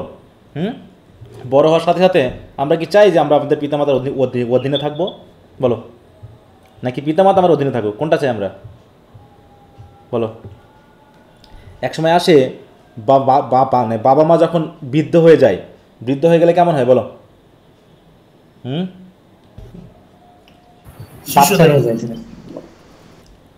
তখন আমরা তাদেরকে সেই এমন আছে না, কিছু কিছু ভিডিও দেখা যায় যে বাবা মা বৃদ্ধ হয়ে যাওয়ার কারণে তাদেরকে মারতেছে, তাদেরকে ঠেলে ফেলে দিয়ে আসতেছে রেল স্টেশনে, বা গোসল করতে যাচ্ছে সেখানে মারতে মারতে মেরে ফেলতেছে, এরকম আছে না বিষয়গুলো? দেখেছি, ওখানে আমরা তাদেরকে সেই সম্মানটা জানাচ্ছি না। তারপর inactive Pozzo's blindness and Lucky's muteness invert their roles emphasizing the transience and arbitrariness of power. বিশেষ করে অ্যাক্ট 2-তে যেটা দেখানো হয়েছে, যে একসময় অথরিটেটিজম ছিল, সে ব্লাইন্ড হয়ে গেছে, লাকি মিউট হয়ে গেছে, দিয়ে উল্টা হয়ে গেছে পরিস্থিতিটা। এরকম হয় না ব্যাপারটা? ওই যে বললাম পিতামাতার সম্পর্কটা, হ্যাঁ, বা হচ্ছে টিচার স্টুডেন্ট রিলেশনশিপ ব্যাপারটা। একসময় টিচারেরা খুব হুঙ্কার ঝাড়তো নাকি? সবাই শুনতে পাচ্ছ তো আমাকে, না কি অবস্থা বলো তো? আচ্ছা, তো এক সময় যে আমি টিচার এখন খুব হুঙ্কার ঝাড়তেছি, হ্যাঁ, খুব হুঙ্কার করতেছি, আমি এক সময় রিটায়ার্ড হব, দেখা যাবে আমার স্টুডেন্টরাই আমার টিচারের ইয়াতে ঢুকবে, পেশাতে ঢুকবে। আমার সন্তান যখন আবার তার স্টুডেন্ট হবে, তখন তারা একবার হুঙ্কার ঝাড়বে কি না বলো? দেখা যাচ্ছে ওইখানে ওইরকম রিলেশনশিপ চলছে। তাই বলছে যে এখানে যে আমরা সময়ের সাথে সাথে পরিস্থিতি বুঝে রোল অনেক সময় চেঞ্জ হয়ে যায় আমাদের। Friendship and conflict, the interplay between dependence and conflict mirror real life human relationship, showing that bonds are both necessary and fraught with misunderstanding and tension. যে আমাদের মধ্যে বন্ধুত্ব বা রিলেশনশিপের বন্ড দরকার আছে, কিন্তু তারপরেও এগুলো অনেক সময় ফ্রড উইথ, হ্যাঁ, মাঝে মাঝে কী হয়, এগুলো নষ্ট হয়, ডেস্ট্রয়েড হয়ে যায় মিসআন্ডারস্ট্যান্ডিং এবং টেনশনের মাধ্যমে। দেখো অনেক কিছু কিন্তু এখানে এই ড্রামাটা সিম্বলিকলি বা মেটাফরিকলি কিন্তু রিপ্রেজেন্ট করছে, যদিও ড্রামাটা যখন পড়ছি তখন আমরা বুঝতেছি না যে আসলে এখানে কী বলতে চাচ্ছে কবি। এবার হচ্ছে টাইম অ্যান্ড স্ট্যাসিস অ্যান্ড মর্টালিটির ব্যাপারটা তো অনেক এসেছে। বলছে the cyclical structure and repeated action suggest that human life is static, repetitive and often meaningless. The characters inability to change their situation reflect the inescapable patterns of human existence. এছাড়া রয়েছে mortality and human ফ্রেজিলিটি, একই কথা, দো rarely এক্সপ্লিটেড, মানে explicitly mention, এখানে সরাসরি বলা নেই, কিন্তু the play constantly reminds the audience of human vulnerability and mortality. The barrenness of the stage, বিশেষ করে যে গাছের পাতা নাই, প্রথমে কী ছিল, গাছের পাতা ছিল না, পরে গাছের পাতা এসেছে না, পরবর্তী যখন আবার আসছে পরের দিন। এছাড়া দ্য ফ্রেজিলিটি অফ ক্যারেক্টার, তারপর হচ্ছে the absence of Godot symbolize the inevitability of death and the uncertainty of meaning. Temporal ambiguity, Beckett ডেলিভারলি অবসকিউর টাইম, তিনি টাইমগুলো ঠিকমতো বলছেন না, কখন কোন সময় ঘটছে, with days indistinguishable from one another. This reinforces the existential perception of life as a continuum without clear milestone or purpose. হ্যাঁ, যেহেতু দিন শুধুমাত্র দুটো অ্যাক্ট হয়েছে, দুটো অ্যাক্ট বাদে আমরা যেন টাইমের মধ্যে কোনো, মানে একটা টাইম শেষ হয়ে গেলে একটা অ্যাক্ট হবে, এরকমটা কোনো কাটছাট তিনি করেননি। তিনি এক টানা বিষয়গুলো দেখে গেছেন যে আমাদের জীবনটা এরকম, রাত দিন হোক, জীবন কিন্তু চলছেই, আমাদের জীবন কখনো থেমে থাকে না, কখনো ফিজিক্যালি কখনো মেন্টালি, কিন্তু চলতেই থাকে। হ্যাঁ, এবং এর ভিতরেই কী হয়, in which humans are trapped between birth and death. এছাড়া হচ্ছে communication and the limit of language, ineffective of speech, বিশেষ করে ডায়লগগুলো যেন একদম মানে কি কাটাছাটা। ডায়লগগুলো কি আমরা এনজয় করেছি? কোনো ডায়লগ বলো এখানে, এবং এমন কোনো মানে খুবই ইম্পর্ট্যান্ট কোনো আমাদের জীবনের জন্য গুরুত্বপূর্ণ কোনো ডায়লগ আমরা পেয়েছি? দু একটা কথা আমরা হয়তো বা পেয়েছি লাইফ সম্পর্কে, লক্ষ্য সম্পর্কে, কিন্তু অধিকাংশ ক্ষেত্রে ডায়লগগুলো কেমন জানি একদম মনে হচ্ছে না কী বলতেছে না বলতেছে, ঠিক ওই প্রিয়া মণ্ডলের মতো মনে হচ্ছে মাথা ব্যথা করতেছিল নাকি, পড়তে গিয়ে কিছুই বুঝি না কী বলছে না বলছে। তাই বলছে dialogue often fails to convey meaning, Lucky's incomprehensible monologue is a key example illustrating that words can be inadequate in expressing thought and emotion. যে আমরা হয়তো ভিতরে যা চিন্তা করি এই চিন্তাটাকে প্রকাশ করার মতো কোনো ভাষা হয়তো পৃথিবীতে নাই। এই জন্য অনেক চিন্তায় আমাদের কি থাকে, ইনএক্সপ্রেস, তাই তো অবস্থায় থাকে, মানে আমরা এটাকে এক্সপ্রেস করতে পারি না। পজ, সাইলেন্স অ্যান্ড জেস্টার, এটা তো আছেই। অধিকাংশ ক্ষেত্রে পজ মানে চুপ, প্রায় 2-3 মিনিট চুপ থাকার পর আবার কথা, আবার একটু কথা বলার পর আবার শেষ। এভাবে Beckett uses non verbal communication যেমন pauses, silence, gesture to convey psychological states, tension and existential anxiety. This silence speak as loudly as words, emphasizing the limits and possibility of human expression. কোনো একটা কথা বলতে বলতে মনে করেন আমি একটা কথা বলছি, আমি কথাটা বললাম কিন্তু দ্বিতীয় জন যে আমার লিসেনার সে চুপ হয়ে গেল। তার মানে কি আমার কথাটা হয় তার ভালো লাগেনি, আর না হয় সে আমার কথাটার উপযুক্ত মিনিং খুঁজে একটা উপযুক্ত কি করছে উত্তর দেওয়ার চেষ্টা করছে, এই জন্য সে চুপ হয়ে গেছে। তার মানে সে সিরিয়াসলি বিষয়টাকে গ্রহণ করেছে, হ্যাঁ, বা হয়তোবা সে উত্তর দিতে চাচ্ছে না, হয়তোবা আমারটাতে সে শকড হয়েছে, বিভিন্ন কারণে হোক এই নীরবতাও কোনো না কোনো একটা মিনিং কিন্তু দিচ্ছে আমাদেরকে। তারপর হচ্ছে সার্কুলারিটি অফ ডায়ালগ। আর ডায়ালগগুলো কি ঘুরে ফিরে একই রকম না, কিছু কিছু বিষয় আছে ঘুরে ফিরে একই জিনিস এসে যাচ্ছে। The repetition and circular nature of speech reinforces the cyclical absurdity of human life where communication exist but often fails to effect change and understanding. আর বিশেষ করে সবচেয়ে symbolism and allegorical themes, Godot কি সিম্বলাইজ করছে, tree কি symbolize করছে, দেখো বলছে the central figure is intentionally ambiguous, কে যে সেই গডও আমরা জানি না। ইন্টারপ্রিটেশন রেঞ্জেস ফর, কেউ বলছে ডিভাইন স্যালভেশন, কেউ বলছে হোপ, কেউ বলছে আলটিমেট মিনিং, কেউ বলছে ডেথ, কেউ বলছে এক্সিস্টেন্সিয়াল আনসার্টিনিটি। অতএব মিস্টিরিয়াস ব্যাপার। অতএব the mystery surrounding Godot highlights the elusiveness of purpose in human life. Tree, the lone, leafless tree symbolize time, life and the potential for growth and change. Its minimal transformation between acts underscore the monotony of existence. Pozo and Lucky, they symbolize human power relations, exploitation and dependency, emphasizing the social dimension of absurdity. একজন আরেকজনের dependent, তাই তো একজন আরেকজনের উপরে পাওয়ার dynamic যে মানে ব্যাপারটা পাওয়ার খাটাচ্ছে, কেউ সার্ভিটিউড হচ্ছে, আবার উল্টে একসময় সার্ভেন্টরাই উপরে এসে যাচ্ছে, যে একসময় বড় ছিল সে ছোট হয়ে যাচ্ছে। এমন আছে না, মনে করো একটা অফিসে ব্যাপারটা এরকম যে মনে করো আমার অফিসে আমাদের যে দারোয়ান আছে বা যে কেরানি আছে সে হচ্ছে আমাদের এখানে একটা লো পদে মনে করো চাকরি করে, তাই না, লো পদে একটা চাকরি করে। এখন মনে করো তার একটা ছেলে আছে, তার একজন ছেলে আছেন, সেই ছেলে মনে করো খুব ভালো পড়াশোনা করছে, ভালো পড়াশোনা করে মনে করো এমন একটা পদে চাকরি পেয়েছে যেখানে আমার প্রিন্সিপালও তার নিচে। এরকম হতে পারে না, বলো তো? হতে পারে, হ্যাঁ, অবশ্যই। যে আমাদের প্রিন্সিপালও হচ্ছে তার নিচে চলে গেছে, ব্যাপারটা এরকম। কিসের একটা একদম সিম্পলি আমাদের ব্যাপারটা বলি, আমি যখন চাকরিতে জয়েন করেছি সেটা ছিল 2016 সালে, তার মানে গত 10 বছর হয়ে গেছে। তাহলে মনে করো এখন আমি আমার কলেজ থেকে এরকম 10টা ব্যাচ বেরিয়ে গেছে, মাস্টার্স পাস করে গেছে।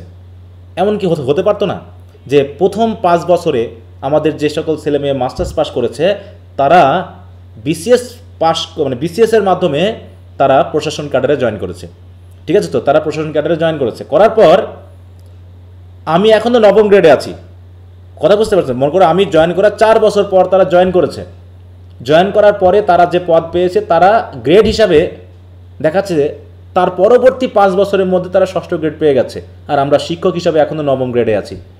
তাহলে কি আমার স্টুডেন্ট কি আমার উপরে যেতে পারছে না, বলো তো? আমাদের সে হায়ারকি সিস্টেমটা, বলো, আমার স্টুডেন্ট আমার থেকে বড় হয়ে যাচ্ছে, কিন্তু আমরা এখনও প্রমোশন পাইনি, আমরা এখনও 9ম গ্রেডে আছি, অথচ 10 বছর হয়ে গেছে। তার মানে প্রশাসনে 5-6 বছরে প্রমোশন দিয়ে দেয় তারা, পদ ফাঁকা থাকুক আর না থাকুক তাদের প্রমোশন হয়ে যাচ্ছে, কিন্তু আমাদের পদ ফাঁকা থাকা সাপেক্ষে প্রমোশন হবে। 10 বছর বাদ দিয়ে 11 বছরে পড়তেছে, আজ পর্যন্ত প্রমোশনের কোনো নামগন্ধ নাই। তার মানে আমার স্টুডেন্টই আমার উপরে চলে গেছে অনেক অনেক জায়গাতে, যদি তারা পেতো আর কি, যদিও আমার কলেজে কেউ পায়নি, কিন্তু এমনটা না যে সারা বাংলাদেশের কোনো না কলেজ থেকে তো আমার লেভেলের স্টুডেন্ট থেকেই তো পেয়েছে, অনেকে পায়নি বলো। তার মানে কি তারা আমার থেকে এখন জি স্যার। সিনিয়র অবস্থায় আছে, পাওয়ার ডাইনামিক চেঞ্জ হয়ে গেছে। আমি একসময় তাদের উপর প্রভাব খাটাতাম, এখন আমার স্টুডেন্ট আমার উপরে প্রভাব খাটাবে, আমাকে অর্ডার করবে, আমাকে নির্দেশ দিবে, তাই তো আমি তাকে মানতে বাধ্য হব। ঠিক আছে, তো এই যে ব্যাপারগুলো এরকমটা হচ্ছে। তারপর the barren road is emblemic, দেখো এমব্লেমেটিক অফ লাইফ জার্নি, আর liminal space where human confront existential emptiness, uncertainty and morality. দেখো রাস্তার কথা বলা হচ্ছে, রাস্তা পুরো ফাঁকা, ঠিক আছে, তো একদম ব্যারেন, শুধু ইট পাথরে ভরা। ঠিক এটাও কি বলছে, আমাদের জীবনটা ঠিক এরকম, অনিশ্চিত। রাস্তা যে আমাদের কোদিকে নিয়ে যাবে আমরা জানি না, কোন দিকে কোথায় নিয়ে গিয়ে আমাদের ফেলবে, হ্যাঁ, এবং রাস্তা আমাদেরকে হয়তো মৃত্যুর দিকে নিয়ে যেতে পারে, যেখান থেকে আমরা আর ফিরে আসতে পারবো না। তো যাক, বিভিন্নভাবে আমরা এই নাটকের যে বিষয়গুলো সেগুলো কিন্তু আঁচ করতে পারি যদি আমরা একটু চিন্তা করি আর কি। পড়তে পড়তে আমাদেরকে একটু চিন্তা করতে হবে যে এটা আসলে এই যে জায়গাটুকু রাইটার করালেন তার ক্যারেক্টারের মধ্য দিয়ে, এটা থেকে আসলে কী নির্দেশ করতে পারে, কি বোঝাতে পারে, এইগুলো চিন্তা যদি করি তাহলে দেখা যাচ্ছে আমাদের হয়তো ড্রামাটা পড়তে ভালো লাগবে। তা না হলে আসলে মনে হয় যেন কিছুই বুঝি নাই। আর এই ড্রামার সামারি পরে কি বোঝা যাবে বলো, এই ড্রামার সামারি কি হতে পারে বলো তো?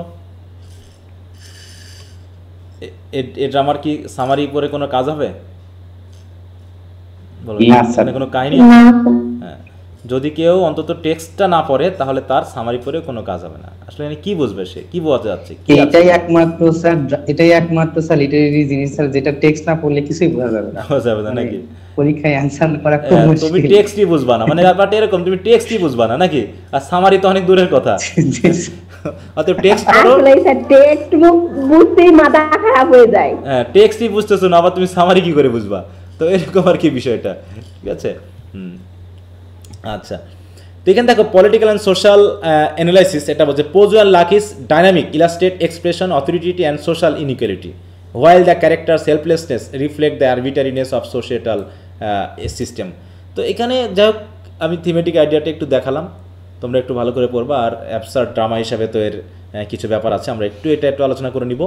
কারণ এই দুটা কোশ্চেন এখানে তোমাদের ফোর্থ ইয়ারের প্রশ্নগুলো আছে, আমি তো রেখেছিলাম কিনা মনে নাই, এবার যে পরীক্ষায় কোনটা আসছিল এখান থেকে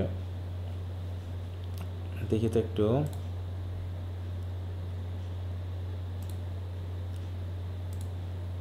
এটা হচ্ছে মডার্ন ড্রামা, তাই না? প্রশ্ন কি রাখছিলাম না? হ্যাঁ, প্রশ্নগুলো কারেক্ট করা হয়নি। এটা হয়েছে কিন্তু ড্রামাটা মিসিং গেছে মনে হয়। আচ্ছা, তো যাই হোক, কারো কাছে আছে প্রশ্ন এরকম?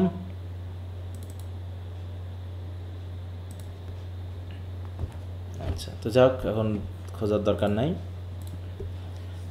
তাহলে waiting for Godot as an absurd drama, তাহলে অ্যাবসার্ড ড্রামা হিসাবে কীভাবে বলা হচ্ছে সেটা আমরা একটু দেখি। দেখো, প্রথমটা হচ্ছে কনসেপ্ট অফ অ্যাবসার্ড ড্রামা। প্রথমে অ্যাবসার্ড ড্রামা বলতে আসলে কী বোঝাচ্ছি, এটা আসলে কি বলছে। Before examining the play itself it is important to define absurd drama. The term was popularized as কে কী করলো সেটা দেখার দরকার নেই। বলছে absurd drama depicts the irrationality, meaninglessness and existential dilemmas of human life, portraying the universe as indifferent to human concern. যে পুরো পৃথিবীটাই মানুষের কনসার্ন নিয়ে মানে মোটেও কি কেয়ারফুল না, হ্যাঁ, সে ইনডিফারেন্ট, উদাসীন। দ্য ইউনিভার্স, হ্যাঁ, portraying the universe as indifferent to human concerns. এর ভিতরে কী কী আছে দেখো, ল্যাক অফ কনভেনশনাল প্লট। অতএব এর ভিতরে কী ফিচারগুলো হচ্ছে অ্যাবসার্ড ড্রামার? কনভেনশনাল কোনো প্লট নেই, কোনো কাহিনীমূলক কোনো টার্নিং নাই, ঠিক আছে। তো events often have no casual progression. তারপর হচ্ছে সাইক্লিক্যাল আর রিপিটেটিভ স্ট্রাকচার, একই জিনিস বারবার ঘটছে। ফ্র্যাগমেন্টেড অ্যান্ড ইলজিক্যাল ডায়ালগ, এক কথা বলতে বলতে আর এক কথার মধ্যে ঢুকে যাওয়া, কোথায় গিয়ে যে ডায়ালগ শেষ হলো তার কোনো মিনিং নাই। মিনিমালিস্ট সেটিং, এর সেটিং খুবই কম, স্টেজে তেমন কিছু নাই, স্টেজ ডিরেকশনের জন্য তেমন কিছুই করতে হবে না, হ্যাঁ, অল্প কিছু বিষয় হতে বা প্রয়োজন। অ্যাম্বিগুইটি অ্যান্ড ওপেন এন্ডেডনেস, আর এখানে যা বলা হয়েছে তা হচ্ছে অ্যাম্বিগুয়াস, অতএব ওপেন এন্ডেড, তুমি যা খুশি তাই মনে করতে পারো। তুমি গডকে তুমি যা মনে করবা গডও তোমার জন্য তাই হবে। তুমি গড বললে গড, মৃত্যু বললে মৃত্যু, হ্যাপিনেস বললে হ্যাপিনেস, হ্যাঁ, জব বললে জব, গোল বললে গোল, তুমি যা মনে করতে চাও ওপেন এন্ডেড, তোমার মতো তুমি ভাবতে পারো। তারপর character confirms uncertainty and resolutions are often absent, অতএব এরা যেহেতু সরাসরি কিছু বলেনি, তার মানে আমি আমার মতো করে মনে করতে পারি। তাহলে এটা হচ্ছে কি অ্যাবসার্ড ড্রামার কিছু feature. Lack of conventional plot, তারপর হচ্ছে cyclical or repetitive structure, fragmented or illogical dialogue, minimalist setting এবং অ্যাম্বিগুইটি অ্যান্ড ওপেন এন্ডেডনেস। যেমন আমরা পরবর্তী যেটা আছে না তোমার কেয়ারটেকার, সম্ভবত না ড্রামাটা দেখলাম, এরপর কেয়ারটেকার। কেয়ারটেকারও দেখবা যে ওখানে কিছু অবশ্য স্টোরি লাইন আছে, কিন্তু ওখানে ওইরকম পজ আছে, সাইলেন্স আছে, কিছু মানে অ্যাম্বিগুয়াস বিষয়গুলো রয়েছে, ডায়লগের মধ্যে কিছু বিষয় রয়েছে, একই রকম সেন্সগুলো নির্দেশ করবে। এরপর হচ্ছে historical and philosophical context. Waiting for Godot emerge in the post World war the second era, আর time of political, social and cultural upheaval. The devastation of the war, the Holocaust. Holocaust বলতে কি বোঝায় বলো তো? What is Holocaust বলো? প্রথম বিশ্বযুদ্ধে কি কি ঘটনা ঘটছিল? একটা বোমা ফেলা হয়েছিল প্রথম বিশ্বযুদ্ধে না দ্বিতীয় বিশ্বযুদ্ধে? স্যার ইহুদি গণহত্যা। হ্যাঁ, ইহুদি গণহত্যাকে হলোকাস্ট বলা হয়, ঠিক আছে তো? যেটা নাৎসি সরকার, কার বলো তো, এটা কার দ্বারা পরিচালিত ছিল? এটা হিটলার। হিটলার, তাই তো? হ্যাঁ, হিটলার কর্তৃক এক জায়গায় তাদের আটকে রাখা হয়েছিল ইহুদিদের, জার্মান অকুপাইড, ঠিক আছে তো? সেখানে দেখো এই জায়গায় বলা হচ্ছে গ্যাস চেম্বারের মাধ্যমে গ্যাস ছড়িয়ে দিয়ে পুরো এক্সটারমিনেট করে দেওয়ার চেষ্টা করা হয়েছিল তাদেরকে।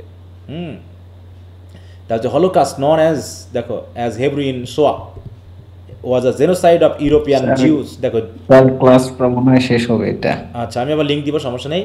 European Jews during World war the second, হ্যাঁ, বলছে ফ্রম 1941 to 1945 নাৎসি বা Nazi German and its collaborators systematically murdered 6 million Jews across German occupied Europe।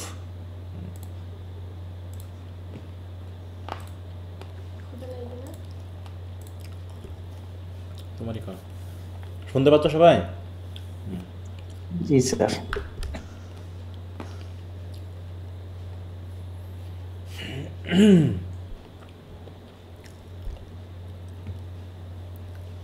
তো দেখো এখানে যেটা বলা হচ্ছে না, the devastation of the war, world war the second, সেটা হলোকাস্ট, তারপরে অ্যাটমিক বোমা ফেলে, হ্যাঁ, জাপানের উপরে যে অবস্থা তৈরি করে, এগুলো সবই কী করছিল?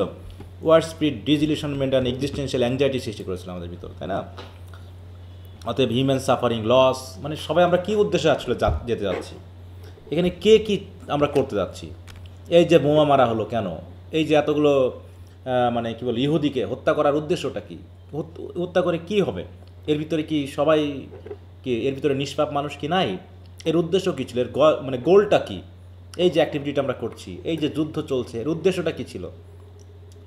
মানে মিনিংলেস বিষয়গুলো শেষ পর্যন্ত কী দাঁড়ালো, এই বিষয়গুলো কিন্তু এখানে তুলে ধরা হয়েছে ইনওয়ার্ডলি, হ্যাঁ। তাই বলছে দেখো এখানে হচ্ছে Camus' concept of the absurd, the tension between humanity's desire for significance and the universe indifference, হ্যাঁ। মানে আমরা সিগনিফিকেন্স পাওয়ার আশা করি, কিন্তু পুরো ইউনিভার্স তো ইন্ডিফারেন্স, অথবা আমরা সিগনিফিকেন্স আমরা খুব কম জনিয়াসে অর্জন করতে পারি। Vladimir and Estragon's endless wait for Godot epitomizes the absurd struggle for meaning in a meaningless world. Minimalist setting, সেটা তো তোমরা বুঝবা এখানে কী কী আছে বিষয়টা। এখানে বলছে আর defining feature of waiting for God is minimalist stage মানে design. The play is set on a barren country road with a single leafless tree devoid of conventional scenery and props. মানে আর কিছু দরকার নেই স্টেজ ডিরেকশনটাকে, মানে stage decoration করার জন্য। আর এগুলো দিয়ে কী বোঝানো হচ্ছে? The desolate environment mirrors the void and meaninglessness of human existence. অন্যদিকে the minimal stage ensures that the audience attention remains on the interaction and gesture and philosophical concern of the character. অতএব স্টেজের ভিতরে curriculum যত কম থাকবে তত বেশি attention যাবে অডিয়েন্সদের এই ক্যারেক্টারদের ইন্টারাকশন, জেস্টার বা ফিলোসফিক্যাল কথাবার্তার মধ্যে। টাইমলেসনেস অ্যান্ড ইউনিভার্সালিটি, টাইমকে এখানে ঠিকমতো ভাগ করে বলা হয়নি, কখন সকাল হচ্ছে, কখন রাত হচ্ছে, কখন বিকাল হচ্ছে, তা কিন্তু বলা হয়নি। অতএব the lack of specific time or place emphasise that the play represents universal human experience, not a historical or national context. যেমন ভ্লাদিমির এবং এস্ট্রাগন প্রথম যে জায়গাতে দাঁড়িয়ে আছে ওটা কোথাকার, কোন জায়গার, কোন দেশের, কিছু বলা হয়েছে এটা বলো তো? কিছু বলা নেই। অতএব এটা তুমি যে কোনো জায়গা হিসেবে ধরে নিতে পারো, মানে ওপেন এন্ডেড, মানে তুমি এখন এটাকে তোমার মতো করে তুমি হিসাবের মধ্যে ফেলতে পারো। এরপর হচ্ছে কি প্লট স্ট্রাকচার অ্যান্ড সাইক্লিসিটি আর কি। One of the hallmarks of absurd drama is the absence of conventional plot এখানে central action Vladimir and Estragon waiting for Godot, এটাই হচ্ছে প্রথম। Never resolves as Godot never affairs. Both acts are structurally similar, দুটো অ্যাক্টে পেরে একই ঘটনা দেখানো হয়েছে একই রকম করে, with minor variations emphasising repetition and stasis. The play lakhs rising action, এর কোনো রাইজিং অ্যাকশন নেই, কোনো ক্লাইম্যাক্স নেই, কোনো ডেনোমেন্ট নেই, ঠিক আছে? তো যে না প্রথমে আমাদের কোনো ঘটনা ঘটতে করতে করতে ক্লাইম্যাক্সে যাবো, ক্লাইম্যাক্স হতো কোনটা? যদি এই ড্রামাতে আমরা ক্লাইম্যাক্স ধরতাম তাহলে কোনটা হতো বলো তো? স্যার গডর আশা। হ্যাঁ, গডও যদি আসতো তাহলে সেটা হয়তো কি আমাদের জন্য ক্লাইম্যাক্স, যে গডও এসে গেছে। কিন্তু এখানে কিছুই হয় না, অতএব এখানে সেই ড্রামার সেই বৈশিষ্ট্য কিন্তু এখানে নেই। এছাড়া বলছে ক্যারেক্টার্স অ্যান্ড দেয়ার অ্যাবসার্ডিটি, বিশেষ করে ভ্লাদিমির অ্যান্ড এস্ট্রাগন মানে যে জোড়া pair, this protagonist engage in repetitive dialogue trivial activities while waiting, মানে তাদের কথাবার্তা অ্যাক্টিভিটিগুলো একদম ট্রিভিয়াল, ওই ক্যাপ নিয়ে ফু দেওয়া, একবার পরা একবার ছেড়ে দেওয়া ইত্যাদি ইত্যাদি, ওর জুতা পরা জুতা ছেড়ে দেওয়া, আবার অন্য জোড়া জুতা এসে পরে নিজের সাথে মিলিয়ে নেওয়া। Their dependence on each other emphasize human relational যে নিডস, হ্যাঁ। তারপর yet their communication often fails reflecting the inadequacy of language, মানে আমাদের রিলেশনশিপ দরকার বেঁচে থাকার জন্য, কিন্তু আমাদের কমিউনিকেশন অনেক সময় ফেল করে। এই জন্য আমরা দেখাচ্ছে সত্যিকারের রিলেশনশিপ গঠন করার মাধ্যমে হ্যাপি লাইফ লিড করতে পারি না, সে স্বামী স্ত্রীর মধ্যে হোক, সন্তান পিতামাতার মধ্যে হোক, মানে সামাজিক যে কোনো রিলেশনশিপ আমরা আমাদের মতো করে করতে পারছি না। They oscillate between hope and despair, illustrating the human struggle for meaning in a purposeless world. Pozzo and Lucky, Pozzo the domineering master and Lucky the subjugated servant represent power dynamics, hierarchy and human exploitation. In Act 2 their roles partially reverse.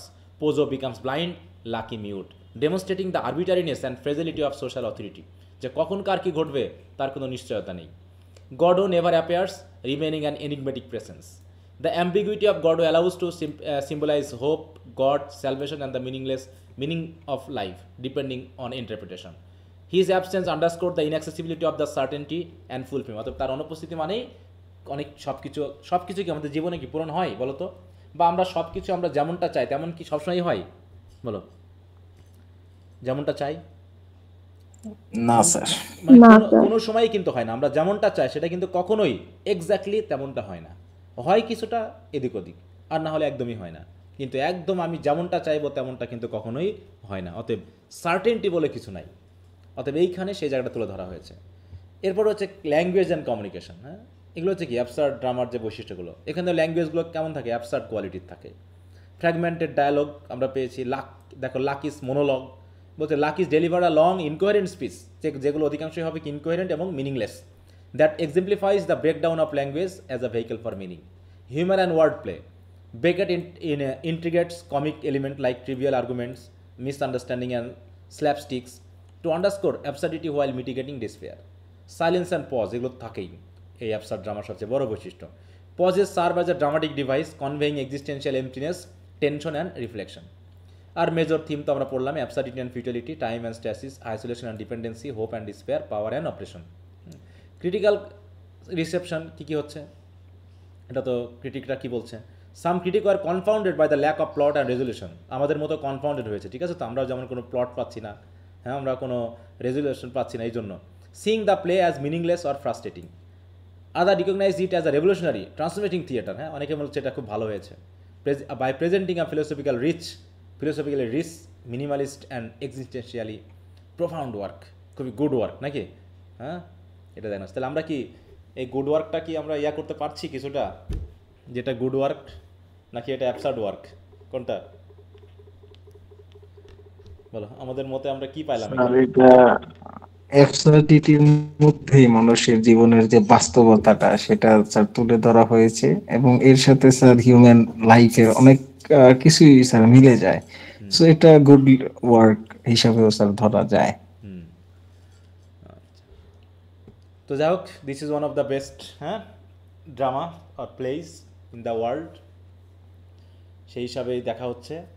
তো আমরা চেষ্টা করবো, আমি এই যে আরও যে বিষয়গুলো দিয়েছি পুরো তোমাদের বই সহ সব যা আছে মোটামুটি সিনপসিস থেকে শুরু করে সামারি, ক্রিটিক্যাল অ্যানালাইসিস, হ্যাঁ, এগুলো একটু ভালো করে পড়ে নেবা, তাহলে মোটামুটি একটা ধারণা চলে আসবে যে আসলে এখানে আমাদের কি মানে লিখতে হবে বা কী ধরনের কোশ্চেন আসতে পারে। হ্যাঁ, তো আজকেই তাহলে এই ড্রামাটা এখানে শেষ করছি। তো আশা করি তোমরা বুঝতে পেরেছো কিছুটা হলেও, নাকি একদমই যে বোঝনি তা না। কিছুটা তো বোঝা জি গেছে। স্যার। হ্যাঁ জি স্যার। হ্যাঁ। তো যা হোক, তোমাদের আন্ডারস্ট্যান্ডিংয়ের উপর ডিপেন্ড করে যা বুঝতে পেরেছো সেই হিসাবে কোশ্চেন আনসারগুলো দিয়ে দেওয়া হবে। আর ওদিকে তোমাদের পড়ার কি অবস্থা বলো তো? আমি তো কী পড়া দিয়েছি, আমি তো ওটা কী ছিল, ওহো 25 তারিখে টিএস ইলিয়ট শেষ হয়ে টিএসসি গেছে। নেট ছিল। কি অবস্থা টিএস ইলিয়টের বলো তো? জি স্যার। হুম। হ্যাঁ স্যার, ওগুলো তো স্যার দেখছি। স্যার 4 নাম্বার আর 5 নাম্বার কোশ্চেনে আপনি মনে হয় স্যার নেম দুটো একই দিয়েছেন, কোশ্চেনের অ্যান্সার ভিন্ন আছে, শুধু ওখানে মানে আচ্ছা, হয়তো কপি পেস্ট কপি করতে হয়ে গিয়ে, গেছে স্যার। কপি পেস্ট করতে গিয়ে ভুল হয়েছে, হ্যাঁ আমি হ্যাঁ তাহলে হ্যাঁ দেখে স্যার। নিব।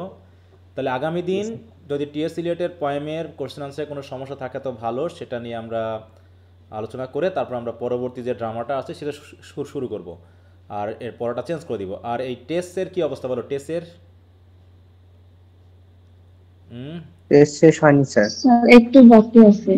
এখন শুরু, এটা বড় স্যার, সব থেকে বেশি টাইম বড়। লাগবে তাহলে আরো। এটা আচ্ছা আমি না আরো স্যার, এটা 20 চ্যাপ্টার পর্যন্ত গিয়েছে স্যার, এটা টেক্সট বইটা পড়তেছি স্যার। তাহলে আরো সময় দিব, আর 15 দিন দিব, লাগবে 1 সপ্তাহ? স্যার দেন, আচ্ছা 1 সপ্তাহ মতো দিই নাকি? আচ্ছা 10 তারিখ দিলেই তো মতো ভালো। দিলাম। 10 তারিখে আমরা এটাকে নিয়ে আলোচনা করব।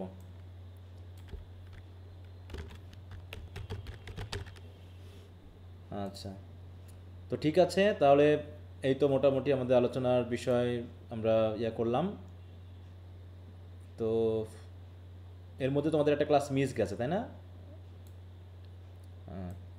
হ্যাঁ জন্য স্যার। 28 জি তারিখ আর স্যার। হচ্ছে 2 তারিখ, তেমন একটা ক্লাস মিস গেছে। আচ্ছা সমস্যা নেই, আমরা শুক্রবারে ওটা মেক আপ করার চেষ্টা করব। তো ঠিক আছে, তাহলে এইভাবে পড়তে থাকো। আর এখন তোমরা, আশা করি তোমাদের উপর ডিপেন্ড করা যায়, তোমরা অনেক কিছুই পড়া বুঝতে পেরেছো বা পড়তে পারছো। আরও চেষ্টা করবা, কারণ এখানে অনেকগুলো বিষয়, বেশি সময় নিয়ে পড়াও মুশকিল। ঠিক আছে, তো মোটামুটি 50-50 অংশগ্রহণ থাকতে হবে। তোমরা কিছু পড়বা, আমি কিছু পড়াবো, এভাবে করে করে আগাতে হবে। ঠিক আছে, আমাদের যেহেতু এটা 3rd মান্থে আমরা আছি, আমরা চেয়েছিলাম 3rd মান্থ শেষ হওয়া মানে 3টা ইয়ার শেষ হবে নাকি, কিন্তু আমরা একটু পিছিয়ে হ্যাঁ আছি। স্যার। আমরা একটু পিছিয়ে আছি, কারণ ওদিকে আমাদের টেস্টটা মানে টেস্টটা শেষ হলে মনে হয় নভেলটা শেষ হয়ে যাবে, তাই না? জি স্যার। হ্যাঁ, জি স্যার। আমরা একটা টেক্সটে পিছিয়ে থাকবো, যেহেতু ওদিকে আমরা যদি কেয়ারটেকারে যদি 2-3টা ক্লাস লাগে, ওখানে তো 4টা ড্রামা আছে মনে হয় মডার্ন ড্রামাতে। হ্যাঁ স্যার। হ্যাঁ স্যার, ড্রামা মাত্র ভিতরে জি যদি আমরা স্যার। টেস্টটাকে শেষ করি তাহলে ওটা হয়ে যাবে। মানে আমরা আমাদের একদম অন টাইমে থাকার চেষ্টা করব। দু একটা এদিক ওদিক হলে সমস্যা না। কেয়ারটেকারটা শেষ হলে লুক ব্যাক ইন অ্যাঙ্গার, মানে টেক্সট পরবর্তী দুটো ওয়েটিং ফর গডের মতো এতটা হবে না, এত বোরিং হবে না, মোটামুটি ইন্টারেস্টিং হবে। লুক ব্যাক ইন অ্যাঙ্গার তো আরও ইন্টারেস্টিং হবে। ঠিক আছে, তারপরে আমরা পরবর্তী টেস্টটা শেষ করার পর পরবর্তী একটা নভেল আছে, সেটা হলো হার্ট অফ দ্য ডার্কনেস, ওটাতে ঢুকবো। আর ওদিকে আমরা আমেরিকান পোয়েট্রি পড়বো। ঠিক আছে, এইভাবে মোটামুটি একটু আগাতে হবে। আর দেখি, আমি এই যে ফার্স্ট ইয়ারের এটা একটু শেষ হলে মোটামুটি আমি তোমাদের একটু 2-1টা ক্লাস বাড়তি নেওয়ার চেষ্টা করব সপ্তাহে। ঠিক আছে, কারণ স্যার রাইটিং ব্যাচটা ছিল ওটাকে আমি শেষ করেছি, ওই টাইমটাও তোমাদের একটু দেওয়ার চেষ্টা করবো। হ্যাঁ বলো। স্যার আমার অনেক টেনশন লাগতেছে স্যার, ইএলটি নিয়ে স্যার। ইএলটি নিয়ে কি টেনশন? স্যার মানে ওইটা তো এখনো পড়া মানে বুঝতেছি না স্যার পুরা। তা বাকিগুলো তো আমরা কিছু, বাকিগুলো পড়ে বুঝতে শিখছো তুমি? American literature, classics in translation, literary criticism, এগুলো পড়তেছো? পড়া শেষ এগুলো? না স্যার, তাহলে এখন শেষ হয় নাই টেনশন করতে শুরু করছো কেন? আমরা তো শুধু 3টাতে চলছি। স্যার। আর তুমি কলেজে স্যার এটা শুরু করছে তো। এমন মনে হচ্ছে যেন তুমি মনে হয় সব কন্টিনেন্টাল লিটারেচার বুঝে ফেলছো, ওটা নিয়ে টেনশন হচ্ছে না? স্যার আমাদের কন্টিনেন্টাল লিটারেচার নাই স্যার। আচ্ছা তাহলে বুঝলাম, তাহলে তো তোমার ক্রিটিসিজম শেষ, লিটারি ক্রিটিসিজম শেষ? না স্যার, মানে কলেজে পড়াইতেছে তো, মানে ওইটা আমি বুঝতেছি না আর কি, ওই জন্য আর কি। হ্যাঁ, তার যখন আমরা পড়াবো তখন, এখন তুমি যদি আগেই আমার উপর আরেকটা টেনশন ধারে দাও তাহলে তো হবে না। আমরা ধারাবাহিকভাবে যাচ্ছি। হ্যাঁ, তো যেগুলো পড়াচ্ছি সেগুলো বুঝতেছি না তাই কও, ওগুলো যদি না বুঝো তখন বলো স্যার আমি বুঝতেছি না, তাহলে টেনশন হচ্ছে। ঠিক আছে, এখন যা পড়াচ্ছি না, যা পড়াইনি তাই নিয়ে যদি তুমি এখন টেনশন শুরু করো, তাহলে তো আমার আর কিছু করার নেই। করার আছে বলো? আমি তো আর 2-3টা জিনিস একসাথে করাতে পারবো না, পারবো? না স্যার। তাহলে তো হবে না। আমি তো সেই এপিকের মতো অ্যাকশন দেখাতে পারবো না একসাথে। তো ঠিক আছে, আর সমস্যা নেই। তাহলে আগামী দিন আমরা কেয়ারটেকার শুরু করব। ওকে, আর এর ভিতরে তোমরা টেস্টের ওটা শেষ করো। তো ঠিক আছে, আর কারো কোনো কথা আছে এমনিতে? আচ্ছা, যদি কথা না থাকে তো সবাইকে গুড নাইট, সবাই ভালো থাকো। ওকে, বাই। সালাম।